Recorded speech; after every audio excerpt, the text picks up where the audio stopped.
सालों की अटकलों, मीटिंग्स, लॉबिंग और बातचीत के बाद फाइनली एलॉन मस्क की गाड़ी टेस्ला भारत में लॉन्च हो गई। अब लॉन्च होते ही विवाद हो गया। विवाद क्यों हुआ ये मैं आपको बताऊं, लेकिन उससे पहले मैं आपको बता दूं कि जो टेस्ला है, पहली बार जो ये लॉन्च हुई थी ये 2003 में हुई थी सैन फ्रांसिस्को में। अब ये 2025 में जाकर के भारत आई है। 2003 की लॉन्चिंग है, 2025 में भारत आई है। और इस दौरान बहुत कोशिशें हुई टेस्ला को भारत लाने की, कई दौर की मीटिंग्स हुई। 2022 में एक बार लगा कि अब आने ही वाली है, 2019 में लगा, ऐसे कई मौके आए जब लगा कि अब लॉन्च होने वाली है। लेकिन फाइनली अभी हाल ही में जो प्रधानमंत्री नरेंद्र मोदी का यूएस का दौरा था, उसके बाद पिक्चर क्लियर हो गई कि टेस्ला फाइनली भारत में आ रही है। चूंकि प्रधानमंत्री जो नरेंद्र मोदी हैं वहाँ पर टेस्ला के सीईओ एलॉन मस्क से मिले, उनके बच्चे भी वहाँ पर मौजूद थे। फिर जब वो यहाँ आए तो आनंद फानंद में मीटिंग्स, बैठक सब हुई और टेस्ला की राह जो थी वो आसान हुई।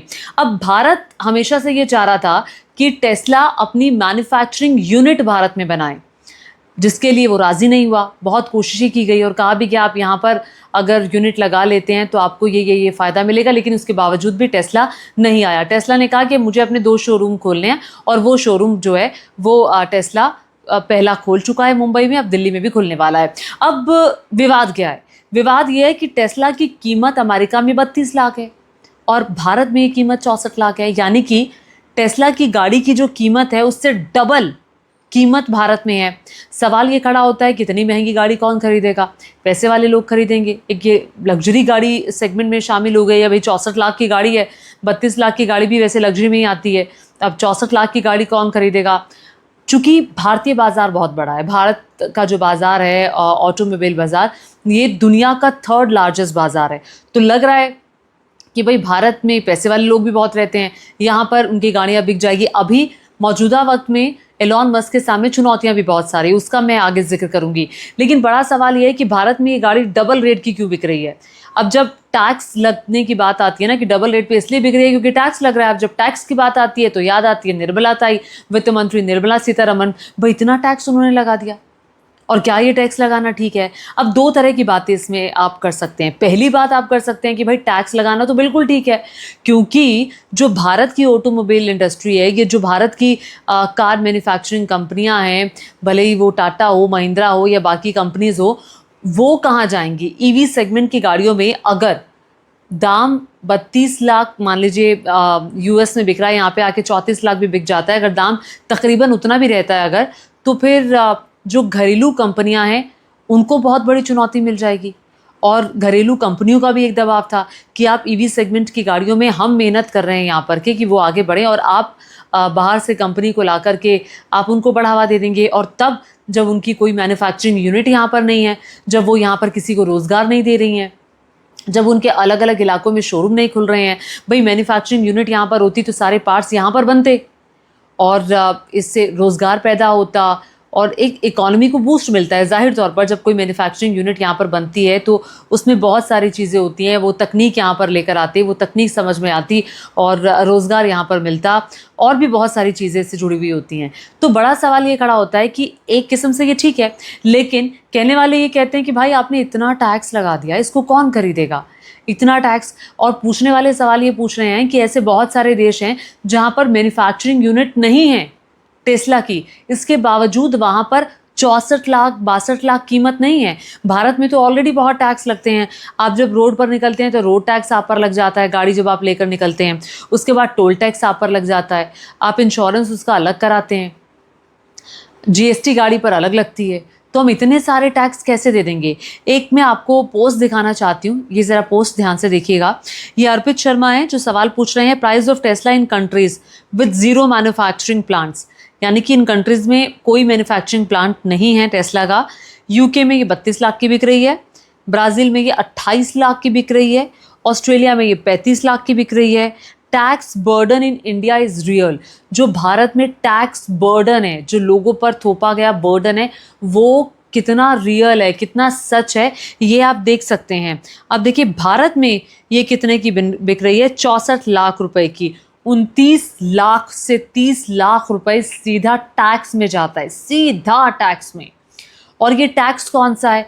जो गाड़ियाँ, अब एक और इसमें बात है, जो गाड़ियाँ भारत में, चूँकि ये जो है ना, ये बनी बनाई गाड़ियाँ हैं, ये बिल्कुल ऑलरेडी बनी बनाई गाड़ियाँ, ऐसा नहीं है कि पार्ट्स यहाँ पर लाए जाएंगे और फिर वो यहाँ पर असेंबल होंगे, नहीं, ये बन करके गाड़ियाँ यहाँ पर आएंगी। और ये कहाँ से बन कर आएंगी? ये मेड इन चाइना गाड़ियाँ होंगी। टेस्ला की गाड़ियाँ मेड इन चाइना होंगी, टेस्ला की यूनिट वहाँ पर है, और ये मेड इन इंडिया नहीं है। हम चाह रहे थे कि मेड इन इंडिया हो, खुद नितिन गडकरी साहब ने इस बात को कहा था। मैं उनकी भी आपको बात बताना चाहूँगी।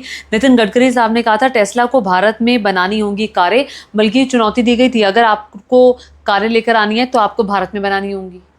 पीयूष गोयल साहब ने कहा था टेस्ला अगर आएगा इसी शर्त पर आएगा कि वो अगर भारत में गाड़ियाँ बनाता है। लेकिन टेस्ला कहाँ मानने वाला है? टेस्ला अपनी ही धुन में था, और वो भी तब जब टेस्ला के सीईओ जब एलॉन मस्क से हमारी बात हुई थी, तब वो बहुत क्लोज थे डोनाल्ड ट्रंप के। उन दिनों में तो उन दोनों की तूती बोला करती थी, वो तो बाद में जाकर के रिलेशनशिप जो थे वो ख़राब होना शुरू हुए। तो हालांकि खुद जो डोनाल्ड ट्रंप है उनका भी ये दबाव था एलॉन मस्क पर कि वो अपनी गाड़ियाँ जो हैं वो भारत में ना बनाएं, वो बाहर से तैयार करके वो गाड़ियाँ जो हैं वो भारत में भेजें, ताकि इसका फ़ायदा अमेरिका में हो। जाहिर तौर पर जब गाड़ियाँ वहाँ पर बनेंगी तो भारत में टेक्नोलॉजी नहीं आएगी, पहली बात। दूसरी बात, रोज़गार वहाँ पर मिलेगा, इनोवेशन वहाँ पर होगा, भारत में नहीं होगा। और हम बनी बनाए प्रोडक्ट्स भारत में क्यों लेकर आएँ? क्यों लेकर आए हम भारत में बने बनाए प्रोडक्ट्स? हम उन्हीं प्रोडक्ट्स को भारत में लॉन्च करें ना जो यहाँ पर मैन्युफैक्चरिंग यूनिट बनाता है। आपको फोर्ड याद होगा, फोर्ड की मैन्युफैक्चरिंग यूनिट भारत में थी, हालांकि वो बाद में बंद हो गई। वो अलग रीजंस की वजह से बंद हुई, उनको लग रहा था कि भारत में उनकी गाड़ियाँ नहीं बिक रही हैं, तो फोर्ड जो थी वो बंद हुई, उन्होंने अपनी मैन्युफैक्चरिंग यूनिट यहाँ पर लगाई। तो फिर टेस्ला को ये रियायत क्यों दी गई कि भाई आप अपनी मैन्युफैक्चरिंग यूनिट नहीं लगाएंगे? अगर नहीं लगाएंगे तो उसी के बिहाफ पे, उसी की वजह से टैक्स भी ज़्यादा लगाया गया है। 70% इम्पोर्ट ड्यूटी लगाई गई है, जबकि इसमें 30% जो है वो लग्जरी टैक्स लगाया गया है। हालांकि टेस्ला को अमेरिका में एक लग्जरी कारों के सेगमेंट में नहीं माना जाता, और टेस्ला की बहुत गाड़ियाँ एक वक्त में चाइना में बिका करती थी, लेकिन अब वो गाड़ियाँ चाइना में नहीं बिक रही हैं, क्योंकि चाइना ने धीरे धीरे अपने आप को डेवलप किया है। चाइना की जो मार्केट है वो अब कैप्चर कर ली है वहाँ की ही एक बड़ी कार निर्माता कंपनी BYD ने।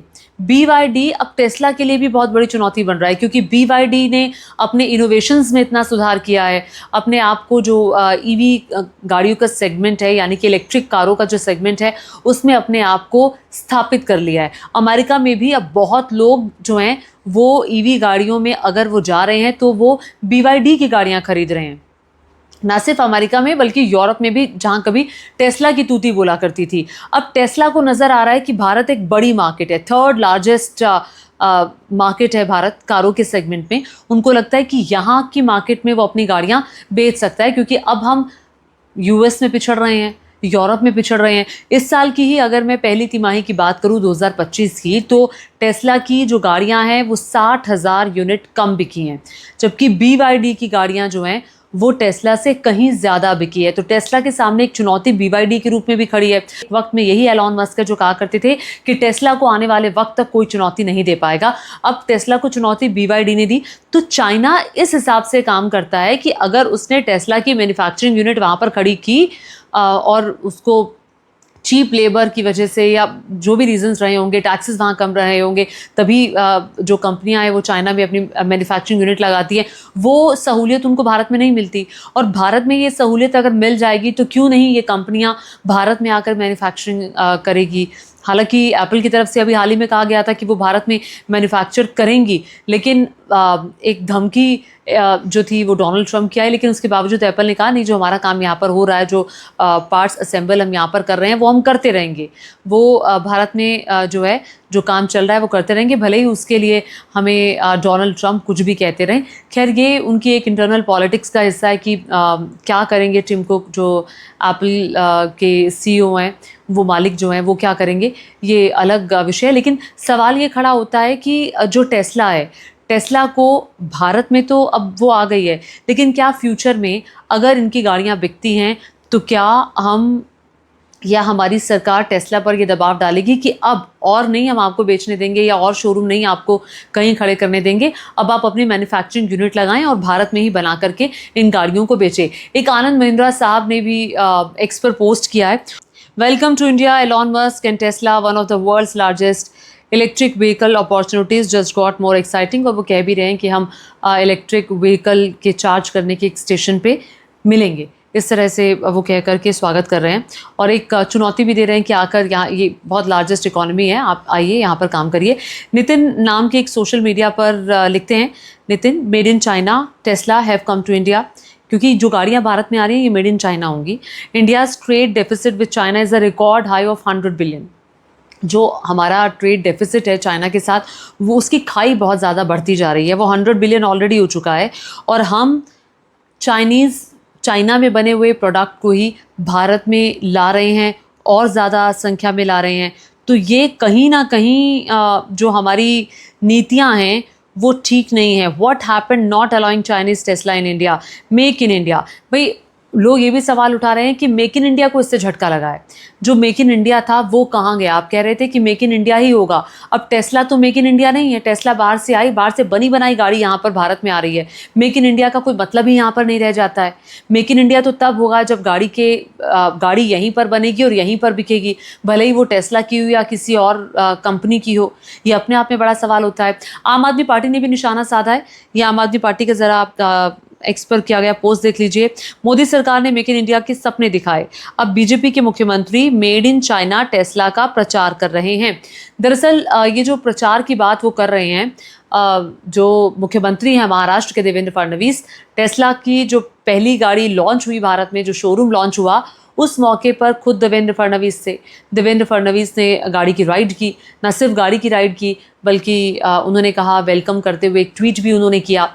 और उसके बाद जो उप मुख्यमंत्री हैं एकनाथ शिंदे, वो भी पहुंच गए टेस्ट ड्राइव करने के लिए। उन्होंने भी टेस्ला का स्वागत किया। तो टेस्ला का भरपूर स्वागत तो हो रहा है।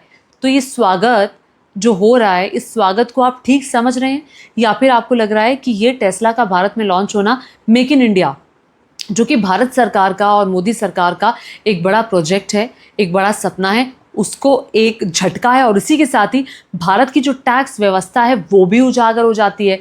जब ऑस्ट्रेलिया में या ऑस्ट्रेलिया के साथ साथ ब्राज़ील में या और किसी कंट्री में जहाँ पर टेस्ला का मैन्युफैक्चरिंग यूनिट नहीं है, वहाँ पर ये गाड़ियाँ सस्ती बिक सकती हैं, तो हमारे यहाँ इतना टैक्स क्यों लग रहा है? तो ऐसे में क्या लोग गाड़ियाँ खरीदेंगे? और ये इस टैक्स व्यवस्था को आप कैसे देखते हैं? नीचे कमेंट करके ज़रूर बताएगा। और आपको मेरा ये वीडियो कैसा लगा ये भी ज़रूर बताएगा। धन्यवाद।